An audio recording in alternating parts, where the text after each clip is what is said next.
यशोमती मैया के नंद लाला। मेरी आशा है महाराज कि इस बार भी आपकी आशाओं पे कहीं हिमपात ना हो जाए। उत्कच अपना कार्य अवश्य करेगा अस्ति, बल्कि अब तक तो कर भी चुका होगा। बस अब कुछ ही क्षण में शुभ समय।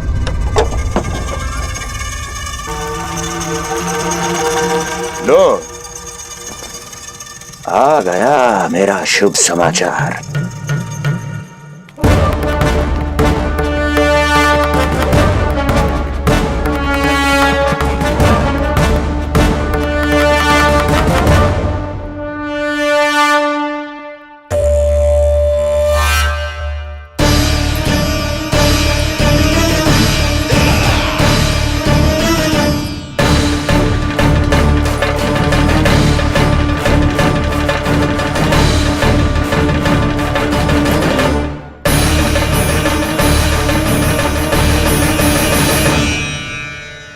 शुभ समाचार की प्रतीक्षा कर रहे थे आप, पर आया कौन? अपशगुन। देवकी, वसुदेव, तुम दोनों यहां कैसे? मथुरा नरेश, हम दोनों आपके पास एक विनती लेकर आए।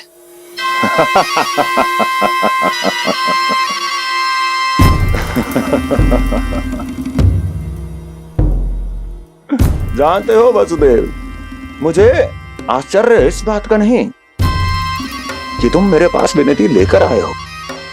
मुझे आश्चर्य इस बात का है कि तुमने ये सोच भी कैसे लिया कि तुम्हारी विनती यहां स्वीकार करी जाएगी।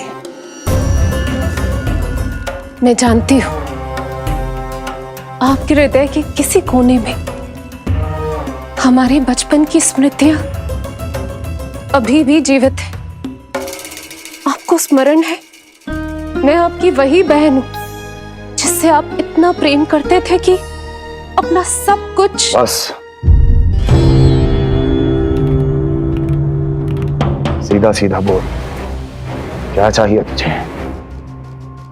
अधिक कुछ नहीं महाराज, हम दोनों एक बार गर्ग ऋषि के दर्शन करना चाहते हैं। महल से बाहर जाना चाहते हैं ये महाराज, इन्हें इतनी छूट देने की आवश्यकता नहीं है। पर आपको यह सुनकर अच्छा नहीं लगेगा महाराज कि आपकी बहन और आपका बहनोई आपसे कुछ छुपा रहे हैं। मेरे दुखों का भार मेरे सहन शक्ति से अधिक हो गया था, इसलिए बहुत साहस बटोर कर आई हूं। अपनी छोटी बहन की इस छोटी सी विनती को अस्वीकार मत कीजिए भैया।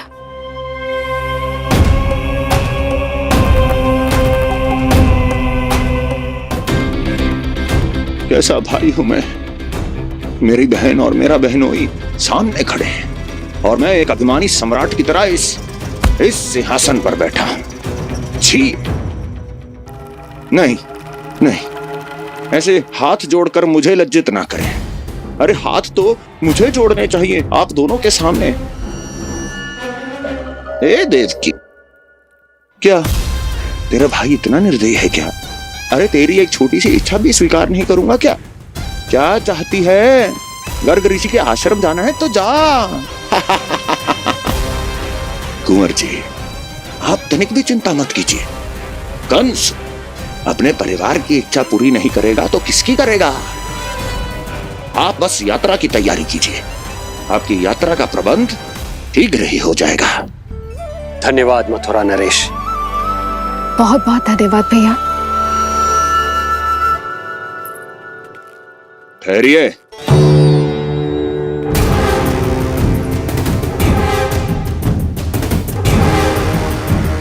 अरे आप दोनों को अकेले कैसे जाने दूं? चिंता रहती है मुझे। दसों दिशाओं में शत्रु हैं मेरे, कहीं कुछ अनहोनी घटित हो गई तो? कुंवर जी, आप एक काम कीजिए, आप दुर्जन को साथ ले जाइए।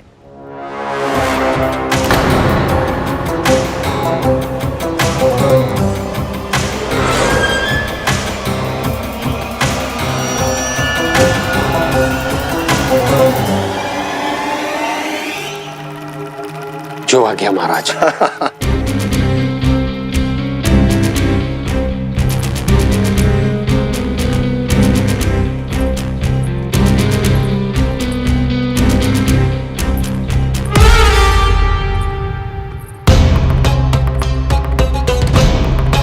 आपने इन्हें जाने की आज्ञा क्यों दी स्वामी? मेरा सुझाव क्यों नहीं माना आपने? हर समय तुम्हारा सुझाव मानना आवश्यक नहीं है प्रिय। जाल बिछा दिया है ये देखने के लिए कि ये दोनों मेरे विरुद्ध क्या षड्यंत्र रच रहे हैं।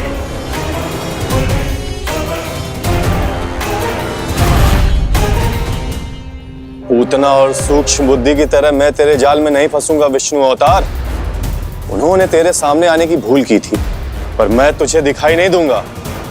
अदृश्य रूप में ही तेरा वध करूंगा।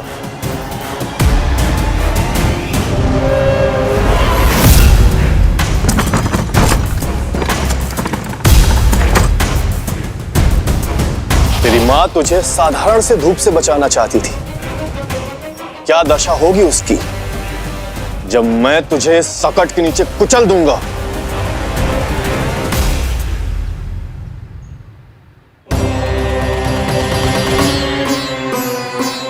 जाने ये पूजा कब समाप्त होगी? कहीं उठ तो ना गया उनको मेरा लल्ला। मुझे उसे देखना है। पर जो पंडित जी है कि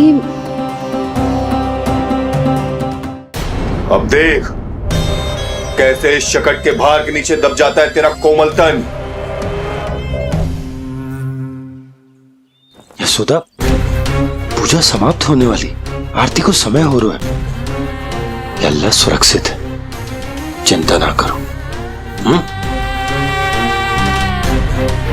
कितना नन्हा सा है तू, फिर भी तूने महाराज कंस की रातों की नींद, सुख चैन सब छीन लिया। अब मैं तुझसे तेरे प्राण छीनूंगा। तैयार हो जा।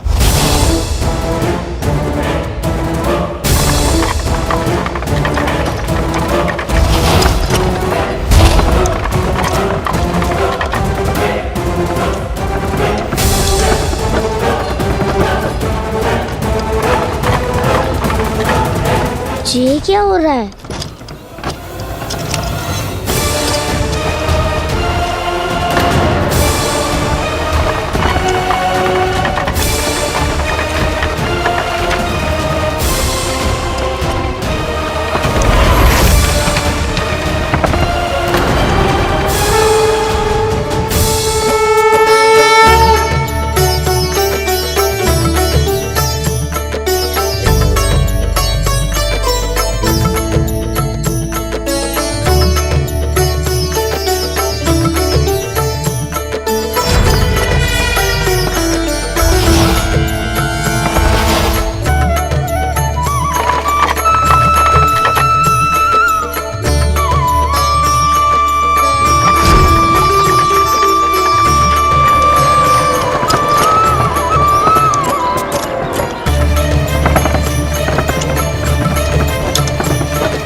प्राण कब इसके तन से विदा ले लेंगे इसे पता ही नहीं चलेगा। ताई जी! जशोदा ताई जी!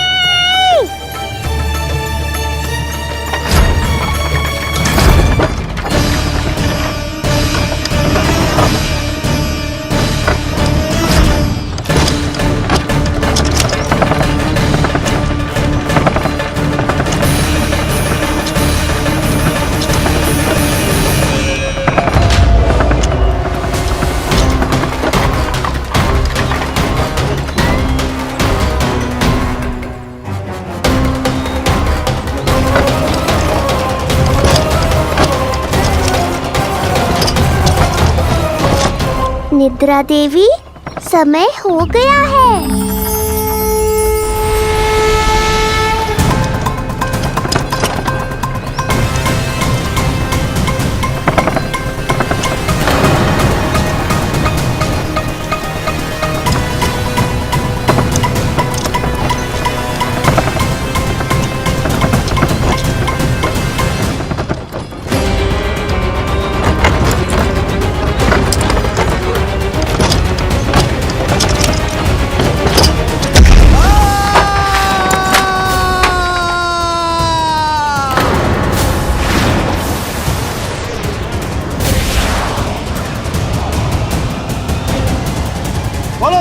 नारायण भगवान की जय।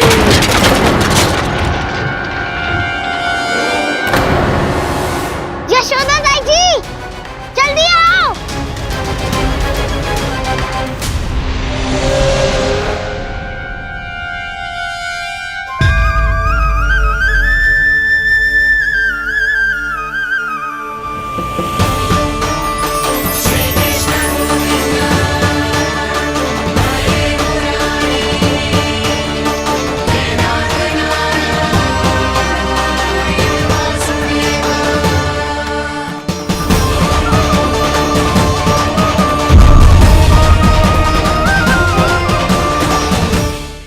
देख क्या रहे हो ऋषिवर?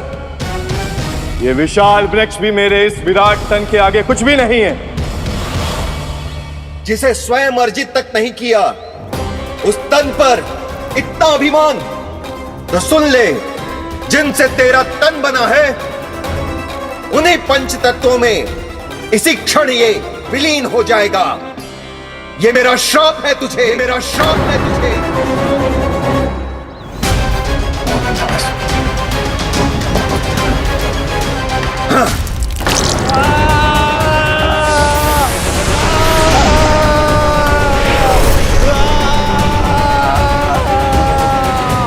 पर तभी तुम्हें अपनी भूल का आभास हुआ और ऋषि लोमश से तुमने क्षमा याचना की। क्षमा करे ऋषिवर, क्षमा करे। मैं मूर्ख, अभिमानी हूँ, अज्ञानी हूँ, परंतु आप तो दया के सागर है।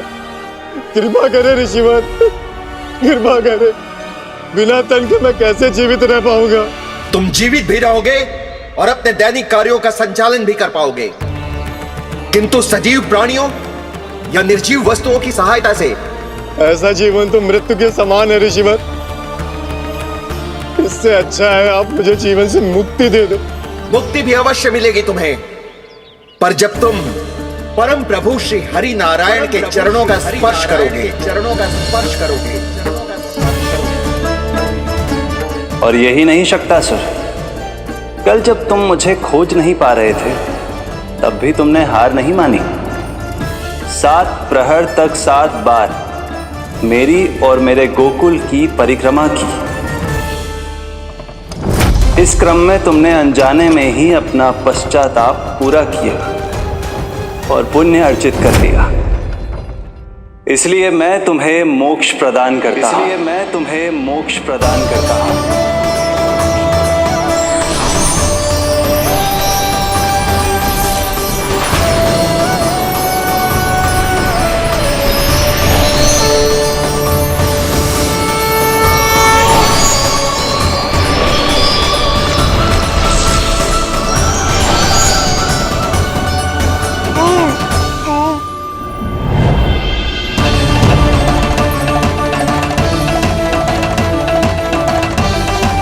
यशोदा दाई जी, जल्दी आओ। नीलमणि, मेरा लल्ला। लल्ला, तुझे कुछ हुआ तो ना है ना? तुम ठीक तो है ना? मेरा नीलमणि, मेरा प्यारा बच्चा।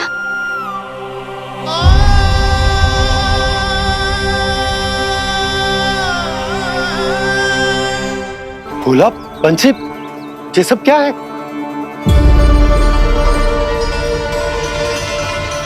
उज्जवल, ये किसने करो है? और देख, कहानी मत सुनाइयो। उज्जवल पुत्र, कैसे हुआ ये सब? किसने किया? और किसने? महाबली नीलमणि ने बड़ी ताई जी।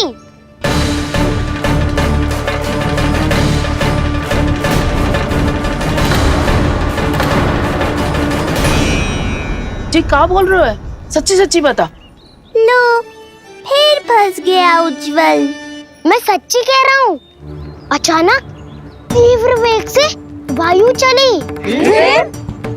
फिर ऐसे लगो जैसे कोई भूकंप आ रहा है। और फिर जब मैंने देखा तो ये सकट अपने आप हिल रही थी, खड़खड़ खड़खड़ खड़खड़ खड़खड़। फिर मैंने साहस दिखाया और उस सकट को रोकने का प्रयास करो। पर सकट ना रुको। जे हिले ही जा रहा था, खड़खड़ खड़खड़ खड़खड़ खड़खड़ खड़खड़ खड़खड़, और फिर ऐसे ही हिलते हुए अचानक से आगे बढ़कर सीधा नीलमणि के ऊपर चला आए हो। फिर सकट भी हिल रहा था, खड़खड़ खड़खड़, और सकट का सामान भी हिल रहा था, थरथर थरथर। ऐसा लगो जैसे सकट नीलमणि को कुचलने को।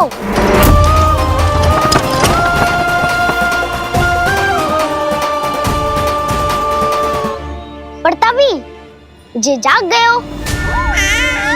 इसने खींचकर अपने पाँव का प्रहार करो और चीख गया सकट आकाश पे।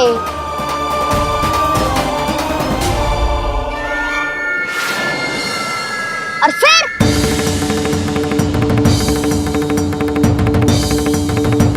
धड़ाम,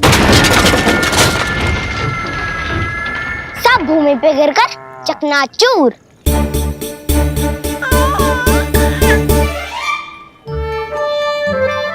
मैं सच्ची कह रहा हूँ ताई जी, नीलमणि के पैर का स्पर्श होते ही वो सकट ऐसे वायु में उड़ी जैसे कोई फूल।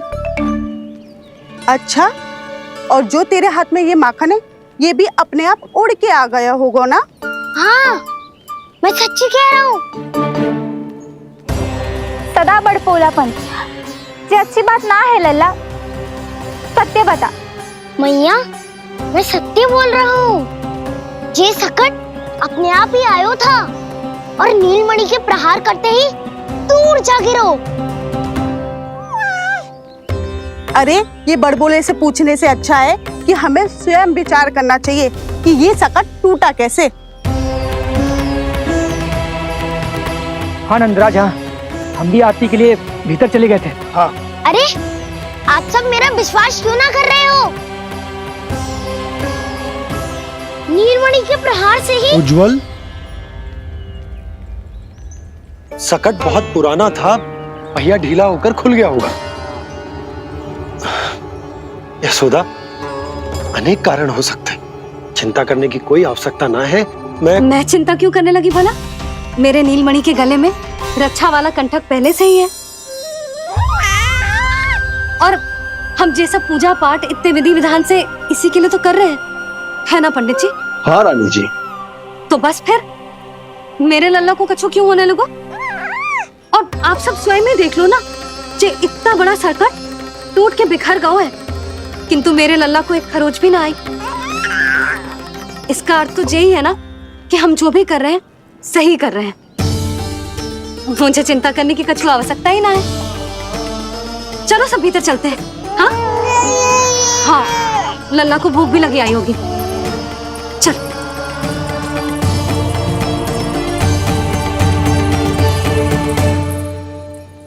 नंदराज जी, अब हमें भी आज्ञा दीजिए। प्रणाम पंडित जी। ध्यान कहाँ था तुम दोनों का? और अधिक सावधान रहने की आवश्यकता थी ना? क्षमा कीजिए नंदराज।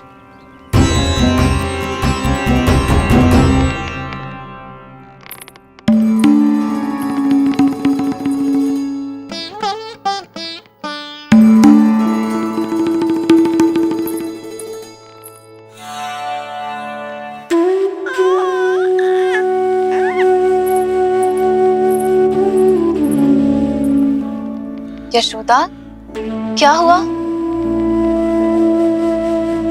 बोलो ना, क्या सोच रही हो? मुझे बहुत चिंता हो रही है जीजी। मेरे लल्ला के साथ कुछ ना कुछ दुर्घटना होती रहती है। अरे, अभी बाहर ही तुम सबको समझा रही थी, अब भीतर आते ही क्या हो गया तुम्हें? बाहर समझाने वाली मैं ना थी जीजी, वो तो गोकुल की रानी जसोदा थी, किंतु भीतर से मैं अपने नीलमणि की मैया हूँ, बस। और एक मैया को कितनी चिंता होती है, इसे आपसे अधिक कौन जान सकता है। बहुत बड़ा धक्का लगा है मैया को इस घटना से। अब तो ये मेरी रक्षा के लिए और भी अधिक चिंतित हो जाएंगी। यंत्र का कंठक, पूजा पाठ, इतने सारे प्रहरी, सुरक्षा के प्रबंध। यदि इतने सबके बाद भी मैं अपने लल्ला की रक्षा न कर पाई तो मुझसे अधिक अभागी कौन हो सकती है? मैं तुम्हारे मन की दशा समझती हूँ यशोदा। इसी चिंता के कारण ही तो मैंने आज तक अपने पुत्र को छुपा कर रखा है। मैं जानती हूँ चिच्ची, मैं समझती हूँ। मैंने तो नीलमणि के लिए इतने सारे संस्कार भी करो है, पूजा पाठ की है, किंतु मैंने तो आज तक अपने पुत्र का एक भी संस्कार नहीं किया है। आंसू पोंछ लीजिए बड़ी माँ, शीघ्र ही सब कुछ ठीक हो जाएगा। जब मैंने उसे जन्म दिया उसके बाद से आज तक न उसे घर के बाहर लाई हूँ न कोई संस्कार किया है। मैं तो उसका नामकरण भी नहीं करवा पाई हूँ यशोदा। उसके जन्म के समय स्वामी ने यह संदेश भिजवाया था कि उस कंस को हमारे पुत्र के बारे में तनिक भी भनक नहीं पड़नी चाहिए। तब से आज तक भय के छाव में जीती आई हूँ कि वो कंस कहीं हमारे पुत्र को भी ना मार दे, जैसे देवकी के सारे संतानों को मार दिया है। ये आशंका कभी सत्य नहीं होगी बड़ी माँ, मैं हूँ ना। माँ अपनी संतान के मन की बात बिना कहे ही समझ जाती है। आप भी समझ जाओ ना मैया। चिच्ची, हमें रोना ना चाहिए। हमें देख के लल्ला भी रो रहा है। मैया, आपकी सहायता की आवश्यकता है मुझे ऐसे क्यों लग रहा है जैसे लल्ला मुझसे कुछ कहना चाह रहा है। दाऊ को हम सबसे दूर कब तक रखेंगे बड़ी माँ? ये सोच रहे होगा कि अब तक आपने इसके दाऊ को छुपा के क्यों रखो है। मैं उनसे मिलना चाहता हूँ मैया। चिच्ची, कितना मन करता होगा ना इसका अपने दाऊ से मिलने का। और आपके लल्ला का भी तो मन करता होगा ना कि अपने छोटे भाई को मिले। कितनी बातें करते हैं हम दोनों की इनके सामने। हाँ यशोदा, मैं भी अपने पुत्र को नीलमणि के बारे में सब कुछ बताती हूँ। तो बस फिर हमें साथ साथ रखिए ना। मेरा आधा हिस्सा है वो, उनके बिना मैं अधूरा हूँ मैया। ये दोनों भाई एक दूसरे के बिना अधूरे हैं जिज्जी। हमें इन दोनों को साथ ही रखना चाहिए। आप ही सोचो, यदि नीलमणि की रक्षा होगी तो आपका लल्ला भी तो सुरक्षित रहेगा। तुम सच कह रही हो यशोदा। हमें इन दोनों को मिलाना चाहिए और साथ में ही रखना चाहिए, सुरक्षित। तब तो शीघ्र ही पंडित जी को बुलाकर हमें शुभ मुहूर्त निकलवाना चाहिए। शुभ मुहूर्त? हाँ, शुभ मुहूर्त। दोनों भाइयों के मिलन के साथ साथ उनका नामकरण संस्कार भी करवा देते। अब अपने दाऊ से मिलूंगा मैं।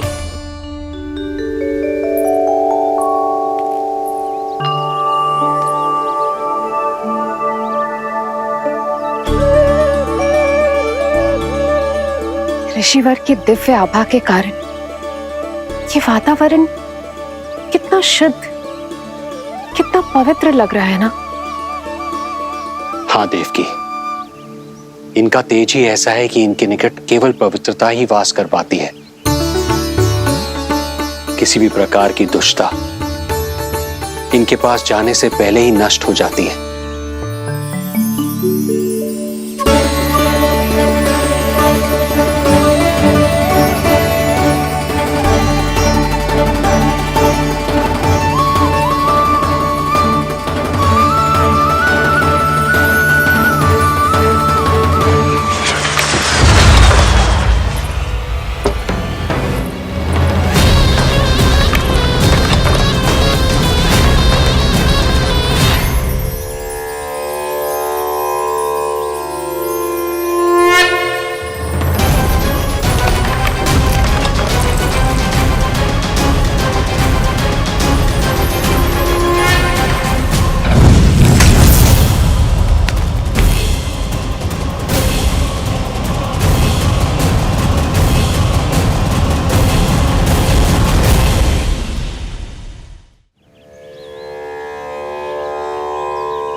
इनका तेज ही ऐसा है कि इनके निकट केवल पवित्रता ही वास कर पाती है। किसी भी प्रकार की दुष्टता इनके पास जाने से पहले ही नष्ट हो जाती है। यदि महर्षि की इच्छा के बिना मैंने भीतर प्रवेश किया तो कहीं ये मुझे श्राप ना दे दे। नहीं नहीं, इससे तो अच्छा है कि मैं यहीं आश्रम के बाहर रुकूं और यहीं से इन दोनों पर दृष्टि रखूं।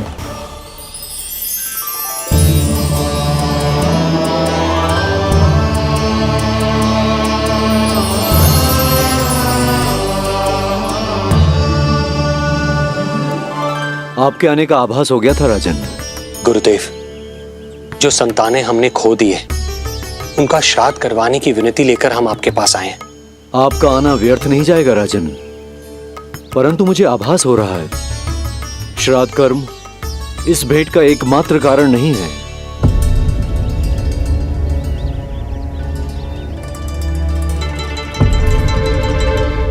आपको उसकी या कंस की चिंता करने की कोई आवश्यकता नहीं है। निश्चिंत होकर बताइए कि आपकी इच्छा क्या है। गुरुदेव, वर्तमान में मेरी प्रथम पत्नी रोहिणी पुत्र सहित गोकुल में निवास कर रही है। हमारे उस पुत्र का और भाभी यशोदा के पुत्र का नामकरण संस्कार करवा दीजिए। बस यही हमारा सौभाग्य होगा। मुझे कुछ सुनाई क्यों नहीं दे रहा है? देवी रोहिणी से उत्पन्न आपका पुत्र यादव कुल का राजकुमार है और यादवों का गुरु होने के नाते उसका संस्कार कराना हमारा कर्तव्य है। परंतु यशोदा पुत्र का नामकरण वो आप मुझसे क्यों करवाना चाहते हैं?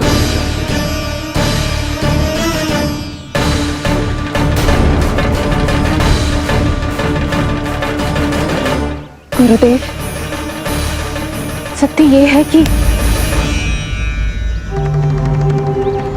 रुक क्यों गई रानी देवकी? आपके मन में जो कुछ है कहिए। ये कैसी दुविधा में फंस गया मैं। यदि मैंने गुरुदेव को यशोदा पुत्र का सत्य बताया तो कंस को भी पता चल जाएगा, और यदि नहीं बताया तो कहीं ऐसा ना हो कि ऋषिवर ही बुरा मान जाए। लगता है आप दोनों की दुविधा मेरे अनुमान से भी बहुत बड़ी है। अपनी या अपने पुत्र की कुंडली लाए हैं राजन? जी गुरुदेव, अपनी कुंडली है मेरे पास। देवकी,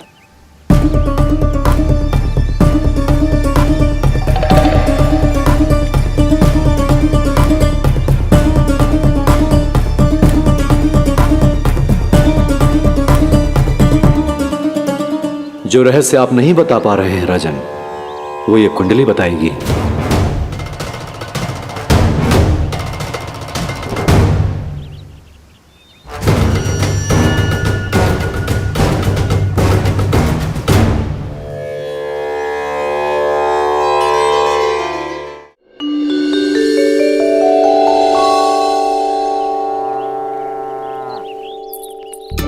लल्ला, बता कैसी है जगदा?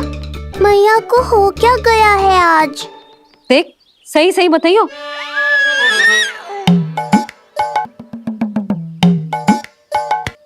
अच्छी है ना?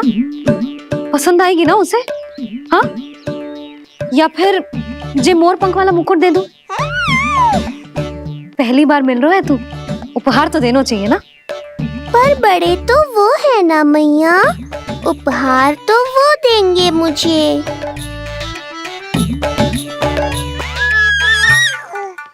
ना ना, मोर पंख वाला मुकुट तो मेरे लल्ला का है ना, जे ना दे सकते। तेरे जैसा कोई कंठक या चांदी वाला कड़ा दे दूं? हाँ? इस मिलन के लिए मुझसे अधिक उतावली तो मैया है।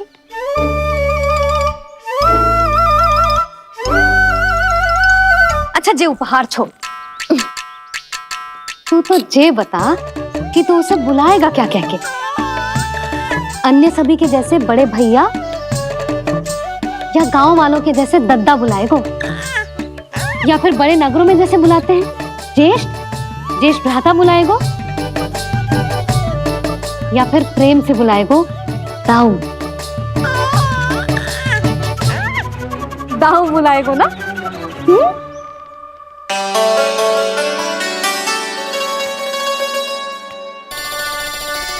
सुनो आपने, हमारे लल्ला ने निर्णय ले लियो, ये अपने भैया को दाऊ कहकर बुलाएगो।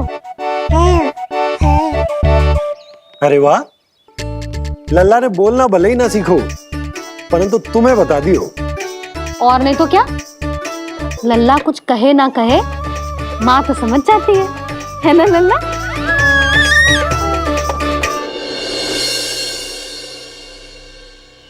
और इसने दाऊ वाली बात पे हाँ भी की है। हाँ हाँ, तो सदानंद जी ने भी कर दी है। लो, मैं तो भूल ही गई। क्या कही पंडित जी ने? बता तो ना यशोदा, बाहर से आया हूँ, हाथ पैर तो धो लूं। हाँ, दे लो। अब बताओ, कब का मुहूर्त निकालो है? तनिक हाथ मुंह पूछ लो। अब बताओ क्या कही उन्होंने? यशोदा, थक गए हूँ, तनिक सांस तो लेने दो। बाहर से आया हूँ, जल ना पूछोगी?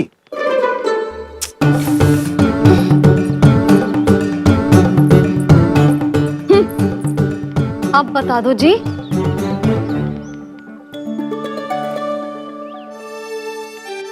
बाबा, अब बता भी दो, नहीं तो खेल खेल में खेल हो जाएगा।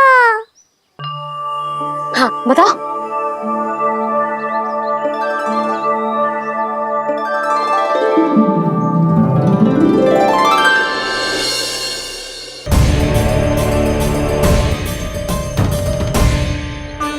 क्या हुआ गुरुदेव? कुछ समस्या है क्या? जो सत्य सारे संसार को पता है और जो संकेत ये कुंडली दे रही है, दोनों में विरोधाभास है राजन।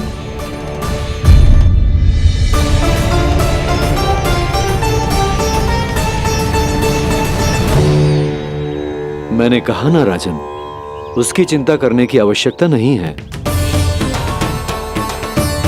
ये कुंडली मुझसे कह रही है कि आपके भाग्य में केवल पुत्र थे। आपके भाग्य में केवल पुत्र थे, तो पुत्री कैसे हुई? इस कुंडली के अनुसार आपकी दोनों पत्नियों के एक एक पुत्र जीवित हैं।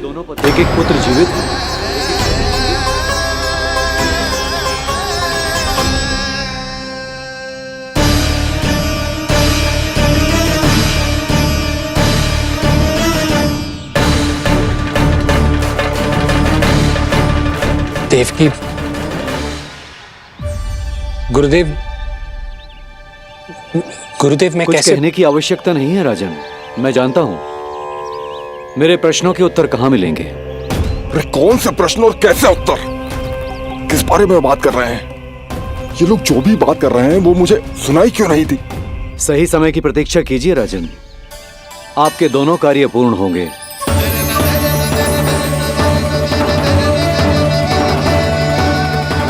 अब आप निश्चिंत होकर जाइए और प्रसन्नता मनाने की तैयारी कीजिए।